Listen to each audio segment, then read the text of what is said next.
Thank you, Madam Speaker. It is my pleasure to speak on Bill C-32, the Fall Economic Statement Implementation Act.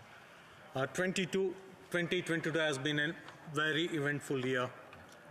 We came out of 2.5 years of pandemic. We faced the pandemic. I think Canada we did face the pandemic in a good state compared to many other countries. We listened to the opinion, recommendations of the healthcare professionals, experts, and we came out better than many other countries. The Canadian economy also came roaring back after the pandemic. We have recovered all the jobs that were lost during the pandemic. Madam Speaker, if you recall, we had lost around 8.9 million jobs during the pandemic. And not only we recovered all the jobs that were lost, I think we even added to it.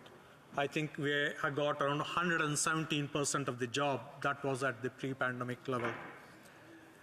The unemployment rate, which was very high, historic high during the pandemic, now it is at historic low. In fact, we have maintained that historic low unemployment rate for quite few months during the past several months of this year. The economic growth has been the strongest. Canadian economic growth is enviable amongst the G7 countries.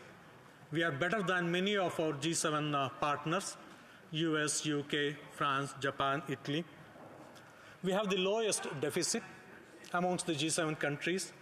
In fact, if you recall, during the budget of this year, we had forecasted, I think, around $56 billion deficit, and the actual budget is now projected to be about 30% lower than what was projected a few months back. The budget's deficit has also gone down, I think, from about 3% that what we had estimated. I think it is going down to about 1.3%. Again, this is the best amongst all G7 countries. The debt-equity ratio, before the pandemic, we had the lowest debt-equity ratio amongst all the G7 countries, and we continue to have the lowest debt-equity ratio among all G7 countries.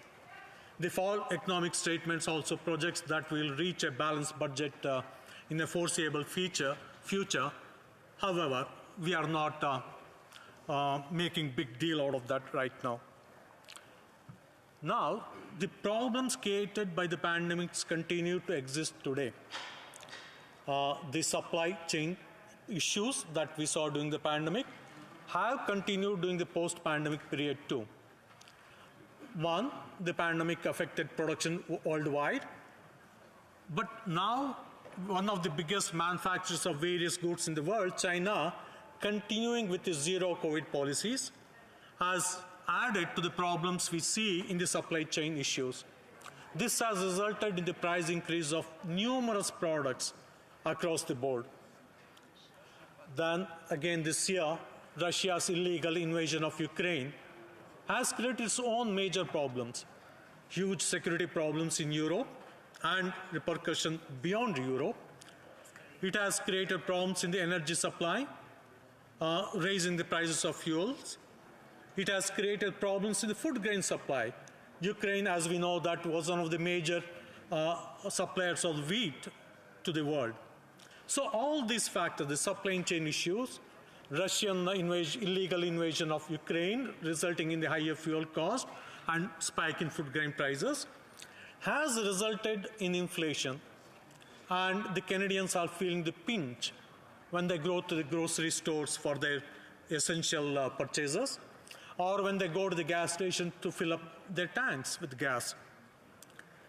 So the inflation, I think October inflation is 6.9%. In the last several months, few months back, it was higher. From that high, it has come down lower. It was 6.9% in September. It has stayed at 6.9% in October, which is a good trend.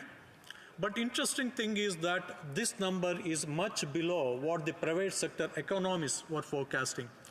I think they were forecasting between 7.1% to 7.4% inflation, but it has stayed at 6.9%, which is a good thing. Again, this inflation, what we are seeing in Canada today, is lower than, say, in the US or the UK or in the Eurozone. So, it is not the inflation pains that Canada is experiencing today is not limited to Canadians.